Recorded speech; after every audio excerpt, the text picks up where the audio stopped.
Selamat pagi Bapak Ibu yang dikasihi Tuhan. Ya, kita mengucap syukur pagi ini kita boleh ada kembali bersama-sama merenungkan satu bagian firman Tuhan. Minggu lalu kita sudah merenungkan bersama bagian katekismus dalam minggu yang ke-15 ya. Dan pada saat ini kita akan kembali merenungkan dalam minggu yang ke-16 dalam satu tema yaitu rahasia kematiannya. Jadi kita akan membahas pagi ini ada 5 pertanyaan ya, ada 5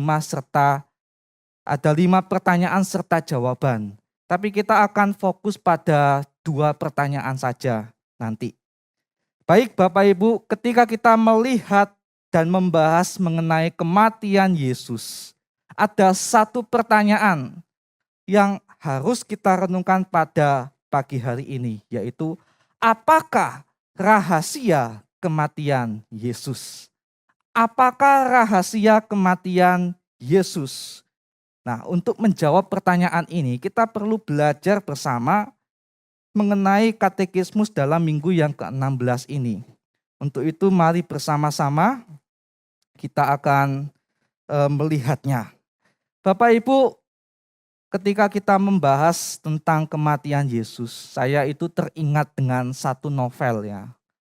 Dengan satu novel yang berjudul The Da Vinci Code.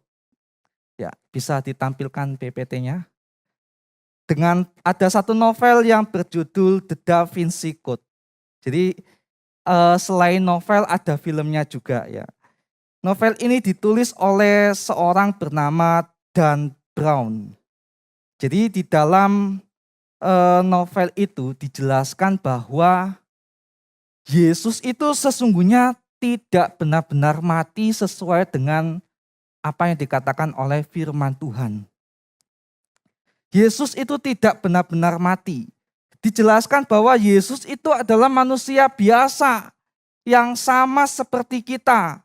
Buktinya apa kalau Yesus manusia biasa? Di dalam novel itu dijelaskan bahwa Yesus itu menikah. Yesus menikah dengan Maria Magdalena.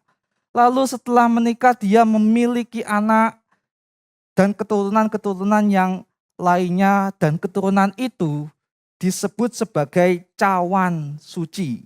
Nah, menurut Brown di dalam bagian ini, gereja mula-mula pada waktu itu telah memusnahkan teks-teks yang mendukung argumentasinya di dalam novel tersebut.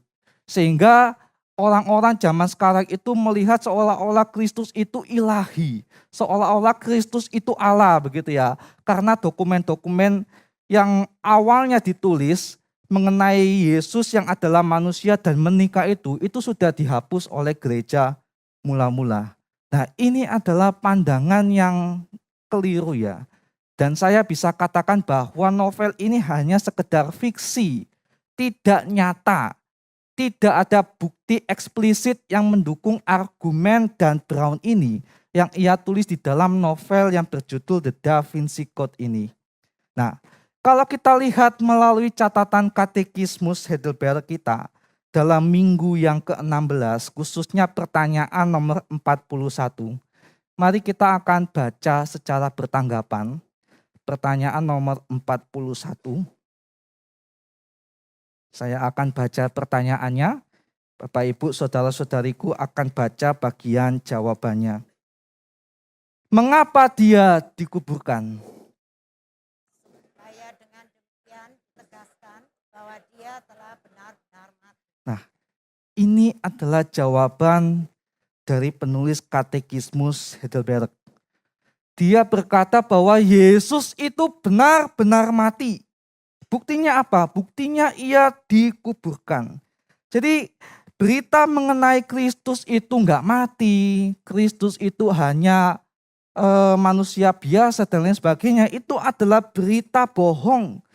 Berita yang tidak benar, tidak sesuai dengan kebenaran firman Tuhan. Lalu argumentasi mengenai gereja mula-mula yang menghapus segala teks mengenai Yesus adalah manusia, itu adalah settingan ya. Itu adalah argumentasi yang dibuat untuk menyangkal keilahian Tuhan Yesus dan menyangkal kematian Tuhan Yesus. Di sini kita bisa melihat sendiri di dalam Alkitab, salah satu bukti eksplisit Yesus itu benar-benar mati bagi setiap diri kita yang berdosa, yaitu dicatat dalam Kisah Para Rasul 13 ayatnya yang ke-29 yang berbunyi demikian.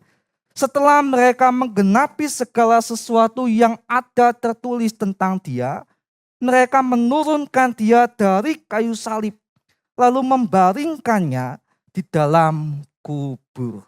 Jadi ini adalah salah satu bukti eksplisit bahwa Yesus itu yang kita percaya hari ini, yang adalah Allah dan juga manusia, dia benar-benar mati. Kalau kita lihat dalam catatan firman Tuhan yang sudah dibacakan tadi, kalau kita lihat konteksnya itu kan dijelaskan bahwa Yusuf dari Arimatea itu dengan beberapa orang itu kan minta izin kepada Pilatus ya, untuk mereka itu menurunkan mayat Yesus. Karena memang sudah dilihat Yesus itu di atas kayu salib sudah tidak bernyawa lagi. Sehingga mereka minta izin supaya Yesus bisa diturunkan lalu dikuburkan di dalam kubur yang memang belum pernah dipakai sama sekali. Dan kita yakin, kita percaya hari ini bahwa Yesus yang kita sembah, yang kita tinggikan, itu benar-benar mati untuk setiap diri kita yang berdosa. Pertanyaan hari ini adalah, kenapa atau apa manfaatnya ketika Yesus itu mati bagi setiap diri kita? Dan mengapa kok kita itu percaya akan hal tersebut? Berikut ada dua manfaat dari kematian Kristus Yesus untuk kita manusia. Yang pertama adalah hutang dosa kita telah dilunasi. Bapak, Ibu, saudara-saudariku yang dikasihi Tuhan, di dalam katekismus Minggu 16 pertanyaan dan juga jawaban yang ke-40. Di sana dijelaskan bahwa kita ini adalah manusia yang apa? Yang berdosa. Kita memiliki hutang dosa di hadapan Tuhan itu tidak ternilai. Tidak istilahnya tidak ada batasnya. Pokoknya besar banget begitu. Besar deh. Kalau orang Kediri kan ngomong besar gitu ya. Dosa kita itu besar banget di hadapan Allah. Sehingga tidak ada cara bagi kita itu bisa lepas dari keadilan Allah. Dari hukuman Allah yang ditimpakan karena dosa-dosa kita. Jadi enggak ada cara untuk kita itu bisa melepaskan diri dari hukuman Allah. Dosa harus dibayar dengan kematian, dan yang harus mati adalah kita. Akan tetapi dalam bagian ini, setiap kita mengucap syukur karena apa? Karena Yesus Kristus. Beberapa minggu lalu sudah dijelaskan ya, dia adalah pengantara yang sempurna. Yesus yang adalah pengantara yang sempurna itu mau menggantikan setiap diri kita yang berdosa, sehingga kita beroleh keselamatan, tidak menerima hukuman dari Allah. Nah, ini adalah ucapan syukur kita yang pertama. Kita percaya kepada Yesus yang mati di atas kayu salib dan juga dikuburkan. Dia mati adalah untuk menghapus setiap hutang dosa kita. Karena kita tahu kita sendiri tidak mampu melakukannya. Jadi ini adalah manfaat yang pertama untuk kita manusia yang percaya kepada Dia. Lalu apa manfaat berikutnya? Jadi manfaat yang kedua adalah manusia itu akan beroleh yang namanya hidup kekal. Itu bisa dilihat dalam Minggu 16 pertanyaan jawaban yang ke-42. Bapak, Ibu, saudara-saudariku yang dikasihi Tuhan, ketika kita percaya bahwa Yesus itu benar-benar mati untuk setiap diri kita, maka kita yang percaya pun juga harus demikian. Juga harus mati di dalam kehidupan kita. Akan tetapi kematian Yesus dan juga kematian kita itu memiliki perbedaan. Kalau kematian Yesus adalah untuk menghapus setiap dosa-dosa kita, melunasi setiap hutang-hutang dosa kita, kalau kematian kita itu bukan untuk melunasi atau membayar dosa kita, melainkan untuk menghentikan dosa tersebut. Maksudnya gimana? Jadi selama kita hidup di dalam dunia ini, setiap diri kita yang percaya masih punya potensi untuk jatuh lagi di dalam dosa. Tapi setelah kita mati, dosa itu berhenti. Kita udah tidak bisa lagi berbuat dosa. Sehingga apa? Ketika kita mati, maka yang akan kita dapatkan apabila kita matinya di dalam Kristus adalah kehidupan yang kekal. Jadi ini adalah manfaat yang kedua yang kita dapatkan mengenai kematian Yesus yang kita yakini, yang kita percayai. Lalu pertanyaan berikutnya, apakah manfaatnya hanya berhenti sampai situ? Tentu tidak. Mari kita sama-sama melihat di dalam pertanyaan dan juga jawaban minggu 16 yang ke-43. Kita akan baca lagi secara bertanggapan. Saya pertanyaan, Bapak Ibu akan baca bagian jawabannya. Manfaat apa lagi yang kita peroleh dari pengorbanan dan kematian Kristus di kayu salib? Dengan kuasa kematian Kristus, manusia lama kita ikut disalibkan, dimatikan, dan dikuburkan bersama dengan Dia, supaya hawa nafsu daging tidak berkuasa lagi dalam diri kita. Tetapi sebaliknya, kita mempersembahkan diri kita menjadi korban syukur baginya. Baik Bapak Ibu, berdasarkan jawaban atas pertanyaan 43 tadi, di sana dijelaskan bahwa manfaat ketiga yang didapat ketika Yesus itu mati bagi semua orang, bagi diri kita adalah kita sebagai anak-anak Tuhan itu akan bersatu dengan Kristus Yesus. Kalau bahasa Inggrisnya itu union with Christ. Kita akan menjadi satu dengan Kristus Yesus di dalam satu tubuh. Mari kita sama-sama buka Alkitab kita. Di dalam Roma pasal 6 ayat 5 hingga ayatnya yang ke-11. Di sini saya sengaja nggak tampilkan di LCD karena terlalu panjang ya. Jadi yang singkat-singkat aja yang ditampilkan. Kita akan baca secara bertanggapan. Bergantian, saya ayat 5, Bapak Ibu ayat 6 begitu seterusnya hingga ayatnya yang ke-11. Roma pasal 6 ayat 5. Sebab jika kita telah menjadi satu dengan apa yang sama dengan kematiannya, kita juga akan menjadi satu dengan apa yang sama dengan kebangkitannya.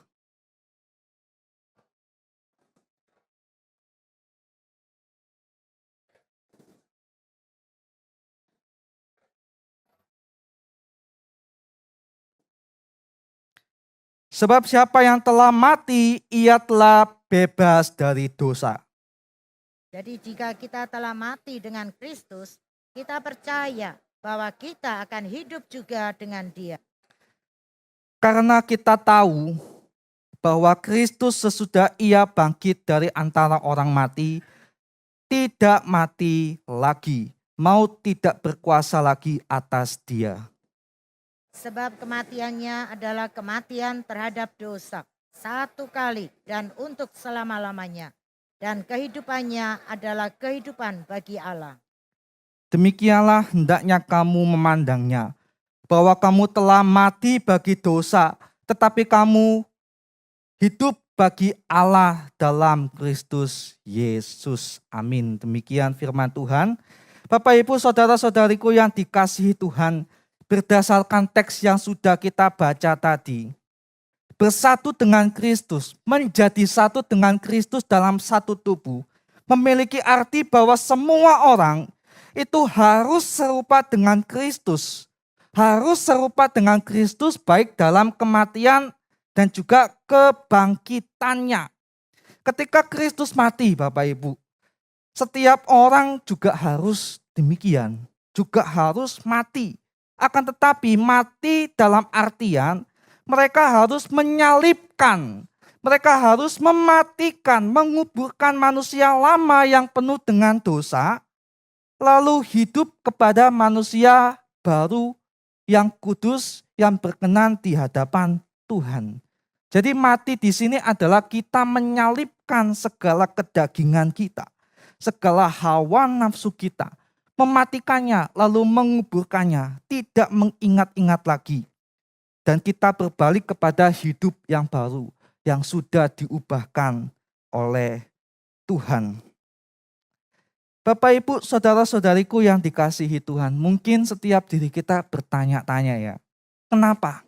Kenapa kok kita itu harus menyalibkan, mematikan dan juga menguburkan manusia lama kita? Supaya apa kok kita itu harus demikian? Di dalam jawaban katekismus yang sudah kita baca tadi, ada dua alasannya. Yang pertama, kita sebagai orang Kristen, orang percaya harus menyalibkan, mematikan, bahkan menguburkan manusia lama kita. Supaya hawa nafsu kita tidak lagi berkuasa. Jadi ini supaya yang pertama ya, supaya hawa nafsu kita itu tidak lagi berkuasa di dalam hidup kita. Bapak Ibu saudara-saudariku yang dikasihi Tuhan, ada seorang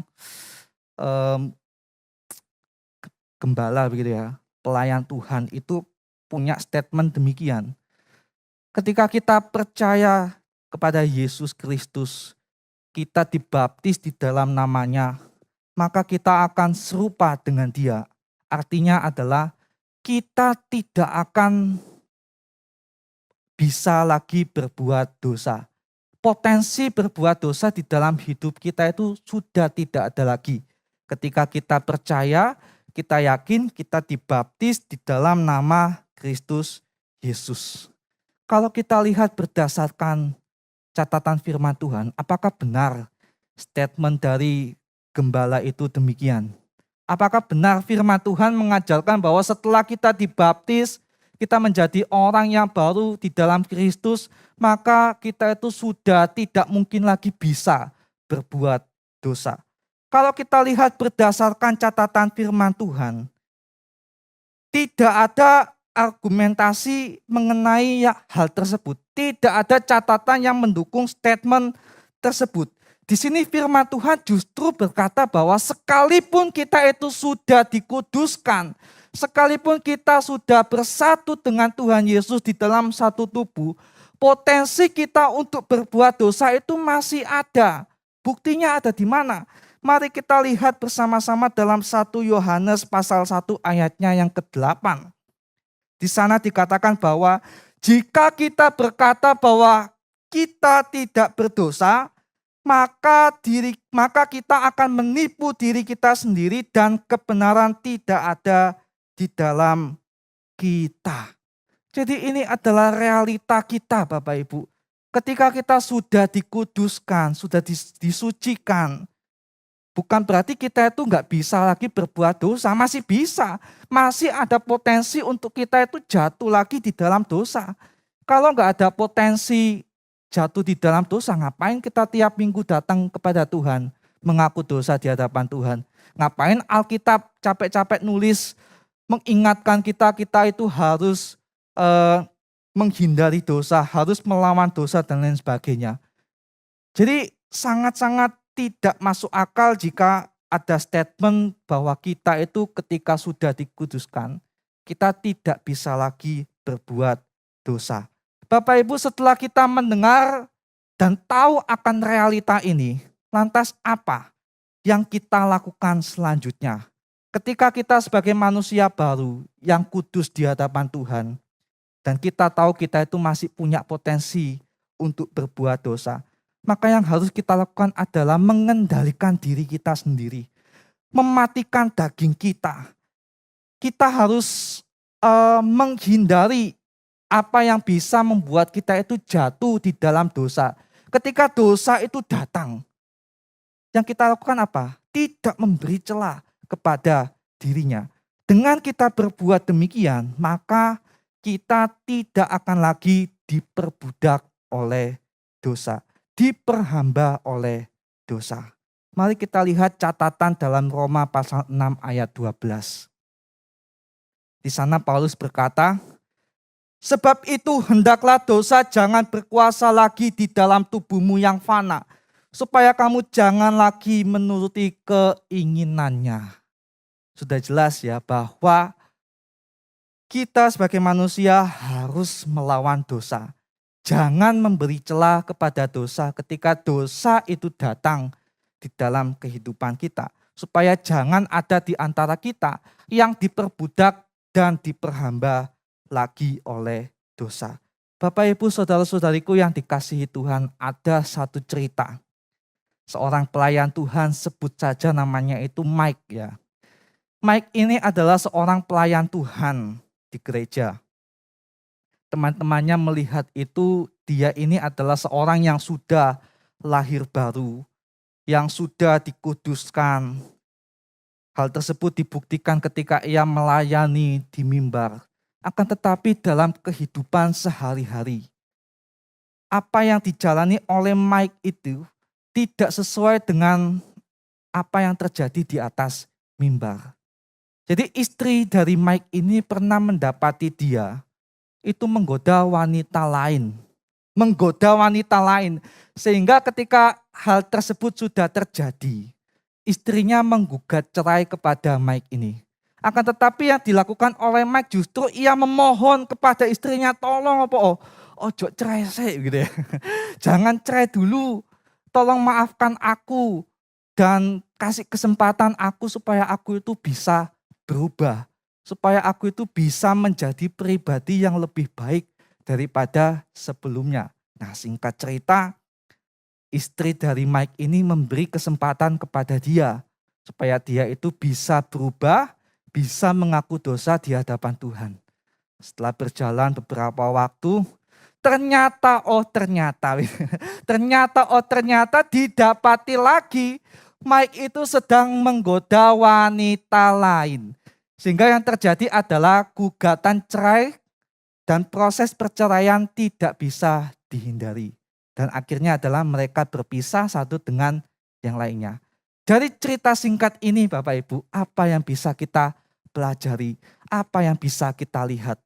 Kalau kita berkata bahwa kita sudah tidak lagi berdosa di hadapan Tuhan, lantas yang kita lakukan hari ini apa?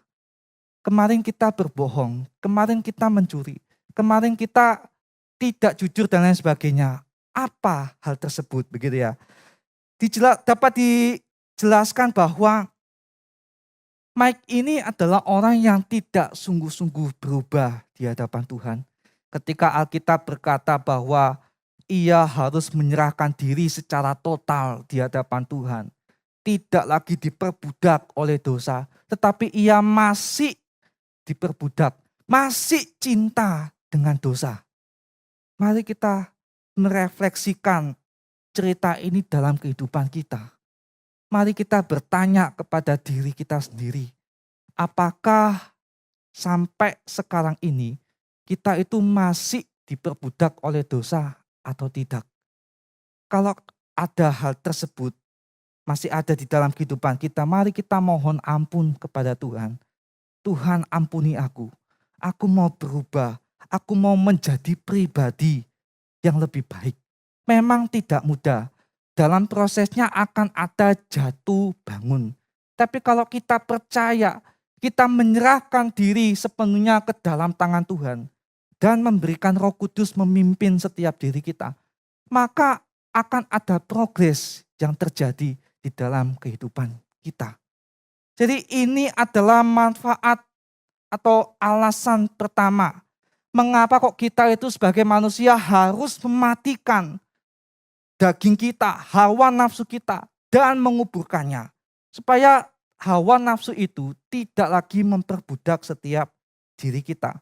Lalu manfaat atau alasan yang kedua, mengapa kok kita harus mematikan daging hawa nafsu kita dan menguburkannya adalah supaya setiap orang, setiap diri kita itu mempersembahkan diri di hadapan Tuhan.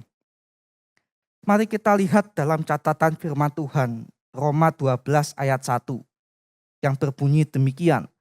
Karena itu saudara-saudara, demi kemurahan Allah, aku menasehatkan kamu supaya kamu mempersembahkan tubuhmu sebagai persembahan yang hidup, yang kudus, dan yang berkenan kepada Allah. Itu adalah ibadahmu yang sejati. Bapak, Ibu, saudara-saudariku yang dikasihi Tuhan, jika kita lihat konteks perjanjian lama ya, para imam itu eh, ketika ingin mewakili umat Tuhan, contohnya dalam proses ucapan syukur begitu ya, karena mereka sudah diselamatkan, karena Tuhan sudah memimpin memelihara mereka, harus ada korban yang disembelih begitu ya, dan darahnya itu harus dicipratkan.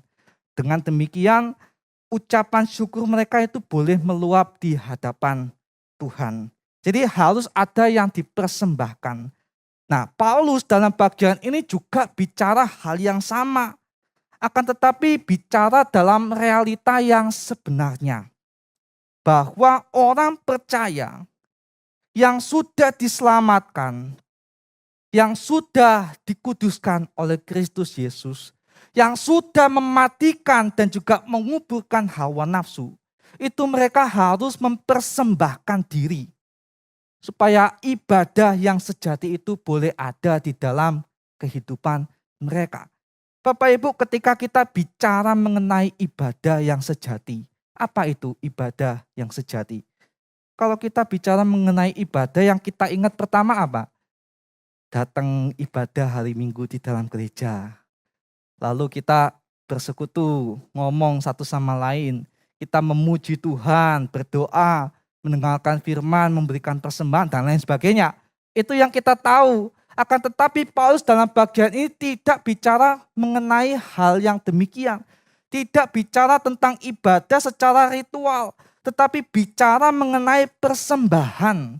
Dan persembahan ini juga bukan bicara mengenai kita yang memberikan uang setelah kita itu mendengarkan firman Tuhan atau apa.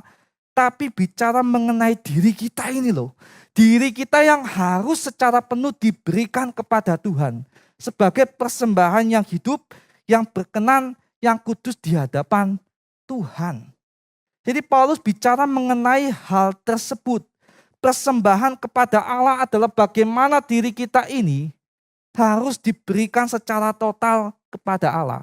Sebagai apa? Sebagai respon syukur kita karena Yesus sudah mati untuk kita dan kematian itu boleh ada di dalam kehidupan kita, kita juga ikut mati sehingga itu semua boleh menjadikan rasa syukur di dalam kehidupan kita.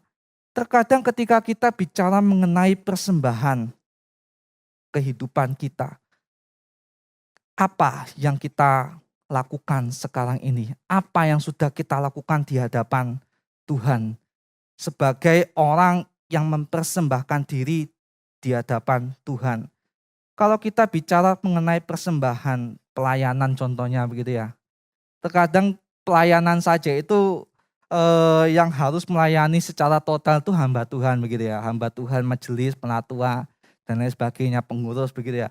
Tapi kalau kita lihat berdasarkan catatan Paulus dalam bagian ini, semua orang itu harus terlibat.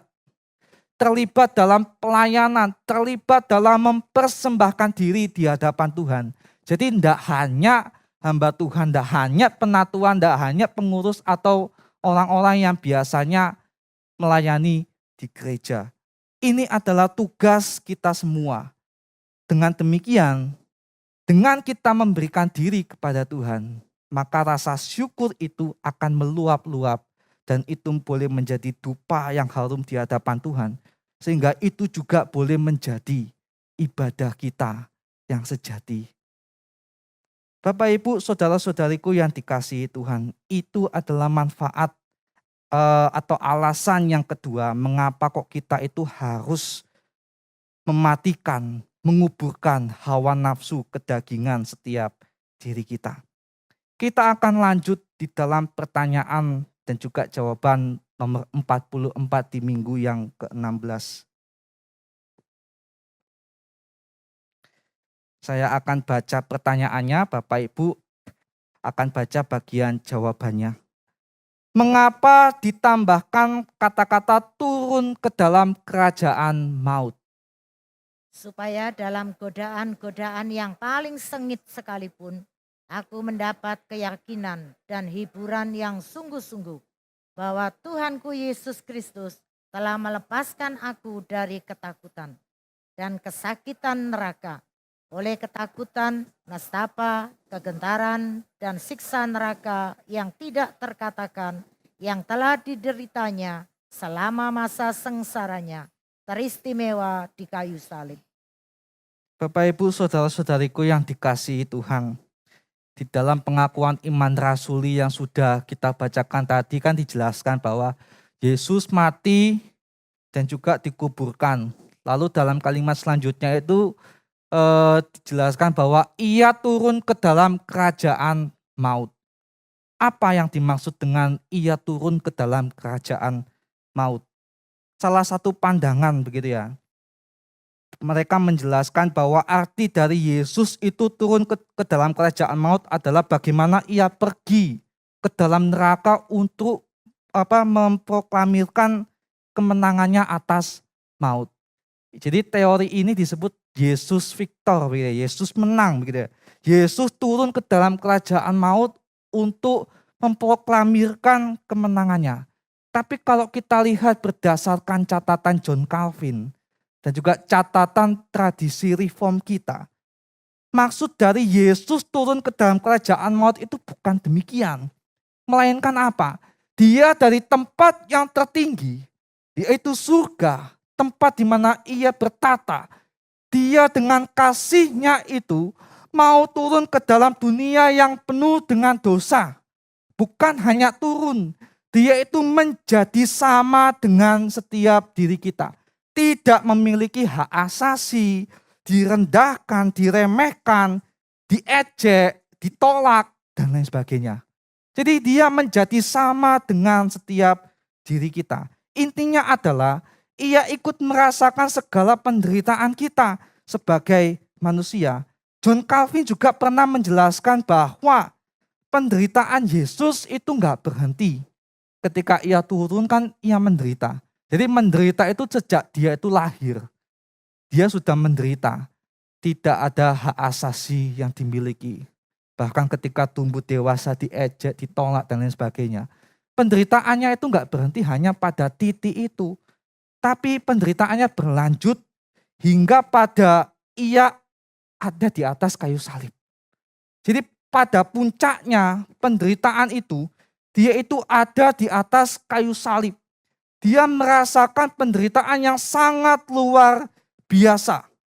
Penderitaan yang dia rasakan itu sama persis dengan apa yang ada di dalam neraka. Oleh sebab itu ketika Yesus ada di atas kayu salib, ketika ia sudah disiksa. Di dalam Matius pasal 27 ayat 46. Dijelaskan, dikatakan bahwa Yesus itu berseru. Ia berteriak, Eli, Eli lama sabatani. Allahku, Allahku, mengapa engkau meninggalkan aku? Di sana Yesus benar-benar merasakan penderitaan layaknya ia ada di dalam neraka. Jadi penderitaan yang dialami di atas kayu salib bukan sekedar ia dicambuk, bukan sekedar ia itu dipakuk tangan kakinya dan sebagainya. Tapi benar-benar psikologi apa semuanya itu dia rasakan. Dia merasakan sakit yang sangat-sangat luar biasa. Dikatakan bahwa sakit itu sama persis dengan mereka yang ada di dalam neraka. Jadi ini adalah penderitaan yang sungguh-sungguh dialami oleh Tuhan Yesus. Yang harusnya kita alami tetapi ditanggung oleh Kristus Yesus. Bapak Ibu saudara-saudariku yang dikasihi Tuhan. Dengan penderitaan yang dialami oleh Yesus itu, apa manfaatnya untuk kita?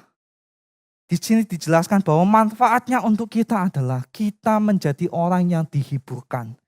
Kita menjadi orang yang diyakinkan oleh Dia.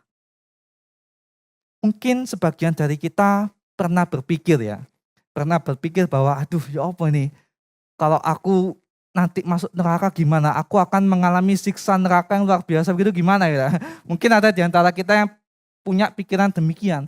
Tetapi kalau kita beriman, kita percaya sama dia bahwa ia sudah mati menebus setiap diri kita. Yakinlah bahwa itu semua tidak akan pernah kita rasakan. Justru melalui kematian, pengorbanannya di atas kayu salib itulah kita itu menjadi dihiburkan, disenangkan, diyakinkan bahwa apa yang diderita oleh Kristus tidak lagi dirasakan oleh setiap diri kita. Jadi ini adalah jawaban sekaligus penjelasan mengenai pertanyaan yang terakhir. Mengenai Yesus turun ke dalam kerajaan maut itu bukan Yesus turun ke neraka untuk memproklamirkan, itu bukan.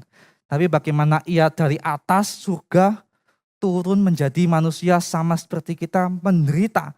Penderitaan itu dirasakan layaknya ia ada di dalam neraka. Bagi manusia, mari kita sama-sama mengucap syukur untuk hal tersebut. Mari kita lanjut ke dalam pertanyaan yang di awal tadi, yaitu apa rahasia kematiannya.